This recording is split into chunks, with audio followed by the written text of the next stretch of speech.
Our culture for so long has been restless, impatient and addicted to speed, wanting everything delivered faster, from our food to our internet speed.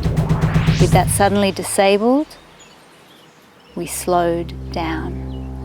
And many of us discovered that life without the driving need for constant consumption is actually wonderfully nourishing and rich. Remember, you get a say in the design of your life. You can choose to grow in the direction of your heart. So let's not return to the busyness that leaves us exhausted and our nervous systems frayed.